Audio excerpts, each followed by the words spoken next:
কিরে বন্ধু, ভালো আছোস? কি করস? কতদিন পর তোর সাথে দেখা, অনেক দিন ধরে ভিডিও করা হচ্ছে না। তুই কেমন আছোস? এই তো বন্ধু, ভালো আছি। তুই কেমন আছোস? কি খবর তোর? পড়াশোনা ভালো চলছে? না, চলছে ভালোই। তোর কেমন অবস্থা? তুই কি করিস?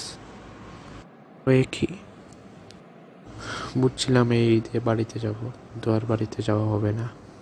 অনেক কাজ আছে, শহরেই থাকতে হবে এই ঈদে। হ্যাঁ, তুই থেকে যা, তোর কাজ আছে, কিন্তু আমি যাব, আমার কোনো কাজ নেই। যদি পরীক্ষা না থাকতো তাহলে আমি এইবার বাড়িতে যেতাম, কিন্তু পরীক্ষা সব ধ্বংস করে দিল। যাকে, পরীক্ষাই ভালো। তুই তোর বাড়িতে যা, ভালো থাকিস। ঈদের পরে দেখা হবে তোর সাথে। ঠিক আছে, ঈদের পরেই দেখা হবে। ভালো থাকিস।